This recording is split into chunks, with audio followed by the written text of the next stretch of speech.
Hello and welcome to my channel. Life is a journey. Let's begin. आज हम बात करेंगे आलोचना की। आलोचना किसी को भी अच्छी नहीं लगती। आई थिंक यस, ज़्यादातर लोगों को अच्छी नहीं लगती। अगर हम परसेंटेज के हिसाब से देखें तो आलोचना हम लोगों को कभी कभी हर्ट करती है, कभी हमें मायूस कर देती है, कभी हमें नाराज़ कर देती है उस व्यक्ति से जो हमारी आलोचना कर रहा है।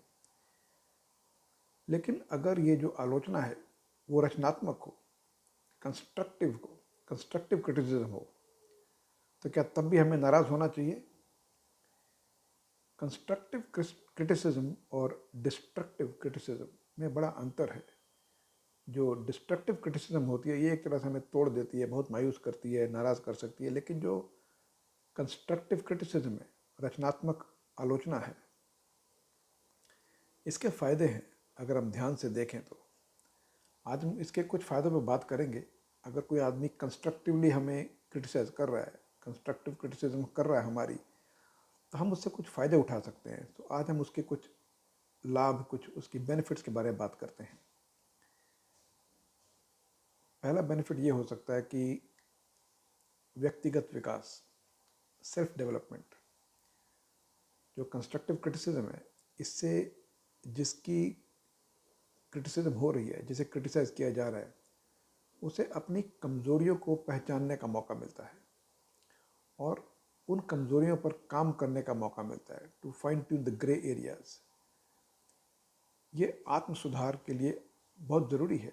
सेल्फ इम्प्रूवमेंट के लिए ये बहुत ज़रूरी हो जाता है। जब आप अपनी कमज़ोरियों को, उसके ऊपर काम करना शुरू करते हैं, उनसे आप छुटकारा पा लेते हैं कमज़ोरियों से, तो ये आपकी सेल्फ इम्प्रूवमेंट है, आपके लिए फ़ायदे की बात है ये।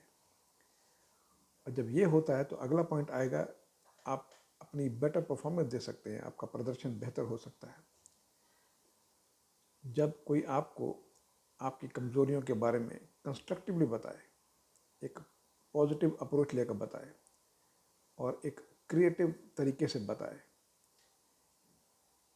तो आप उसमें डेफिनेटली सुधार कर सकते हैं। आपको सुनना भी अच्छा लगेगा, थोड़ी देर के लिए भले बुरा लगे, लेकिन अगर आप ध्यान से सोचेंगे तो लगेगा कि हाँ, ये मेरे लिए फ़ायदे की बात है।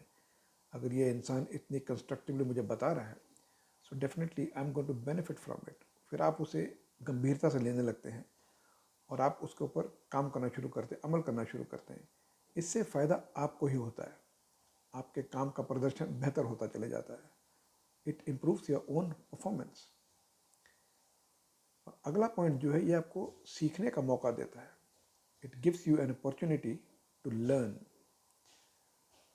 कंस्ट्रक्टिव क्रिटिसिज्म से हमें बहुत सीखने को मिलता है, और अगर हम प्रॉपरली उस एंगल पर काम करें, उस पॉइंट पर काम करें जिसके लिए हमें क्रिटिसाइज़ किया गया है या क्रिटिसाइज़ किया जा रहा है, तो हम उस पर जब काम करना शुरू करेंगे तो हमारी नॉलेज और एक स्किल जो है, दोनों मिलकर उस काम से हम छुटकारा पाएंगे और ये हमें आगे बढ़ने का एक अवसर देगी, एक मौका देगी, और हम डेफिनेटली अपने आप को इम्प्रूव करेंगे। अगले पॉइंट है कि हम रिश्तों में सुधार ला सकते हैं। जब आप अपने आप को सुधारना शुरू करते हैं, when you start working on your self, अपनी कमज़ोरियों से आप छुटकारा पाना चाहते हैं, अपने ग्रे एरियाज फाइन ट्यून कर रहे हैं, सो धीरे धीरे आप देखेंगे कि आपके जो रिश्ते हैं लोगों से या अपने दोस्तों से, रिश्तेदारों से, उनमें सुधार आना शुरू हो जाएगा, क्योंकि आप में एक अलग तरह की कॉन्फिडेंस आ जाएगी। और जब आप लोगों को अप्रोच करोगे तो आप ज़्यादा ईमानदारी के साथ अप्रोच करेंगे और बड़े खुले विचारों से आप बातें करेंगे। आप में कॉन्फिडेंस लेवल अलग हो जाएगा। You start talking to people with confidence. इससे हमें नए दृष्टिकोण मिलते हैं। जो व्यू पॉइंट है, हमारा पॉइंट ऑफ व्यू देखने का नज़रिया जो है, वो बदल जाता है। जब आपने डिसाइड कर लिया कि आपको अपनी वीकनेस पे काम करना है, तो डेफिनेटली आपका पॉइंट ऑफ व्यू बदलेगा। यू हैव टू चेंज, क्योंकि अगर पुराने पॉइंट ऑफ व्यू से लेकर आगे बढ़ेंगे तो इट विल नेवर चेंज। जब आप पॉइंट ऑफ व्यू चेंज करते हैं तो आप अपने काम को अलग ढंग से करते हैं, जिसमें निखार आता है। और एक जब आप नए तरीके से करते हैं तो आप नई स्ट्रेटजीज से अपने आप को इंट्रोड्यूस करते हो। जिससे आपका खुद की डेवलपमेंट होती है, सेल्फ डेवलपमेंट होना शुरू हो जाती है और अलग लेवल पे जाना शुरू हो जाती है। नेक्स्ट पॉइंट जो आपको मिलेगा वो है पॉजिटिव मेंटेलिटी, सकारात्मक मानसिकता। जब आपको ये पता चलेगा कि किसी ने आपको क्रिटिसाइज इसलिए किया है, जब कंस्ट्रक्टिव क्रिटिसिज्म जो होता है, कंस्ट्रक्टिव क्रिटिसिज्म जब होता है तो ये आपको नीचा दिखाने के लिए नहीं होता है, ये आपको बेहतर बनाने के लिए होता है। डिपेंड करता है कि सामने वाला किस अंदाज में आपसे कह रहा है और आप उसे कंस्ट्रक्टिवली ले रहे हो या डिस्ट्रक्टिवली ले रहे हो। अगर आप कंस्ट्रक्टिवली ले रहे हो तो आपको ये लगेगा कि ये तो मुझे नीचा दिखाने की कोशिश नहीं कर रहा है, बल्कि एक अपॉर्चुनिटी दे रहा है कि मैं अपने ग्रे एरियाज फाइन ट्यून करूँ, अपनी वीकनेसेस पे काबू पाऊँ और एक बेहतर इंसान बन के उभरूँ। तो ये एक पॉजिटिव मेंटेलिटी आपको देता है जिससे आपको ही फ़ायदा होता है।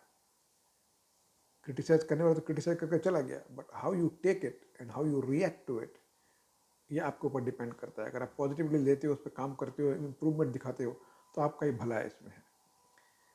और टीम वर्क में सुधार होना शुरू हो जाता है।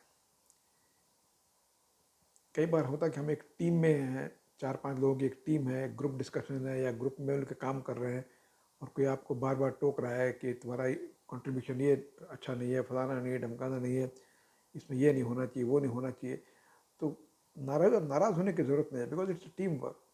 तो बैठ कर डिसाइड करके उस एरिया पे काम करके उसे सुधारना चाहिए, ताकि जो पूरे ग्रुप को कोई काम मिला है, एक असाइनमेंट मिली है, उसे अच्छी तरह से पेश किया जाए। इसमें भी आपकी ही भलाई है और उस टीम की भी भलाई है जिसका आप एक हिस्सा है।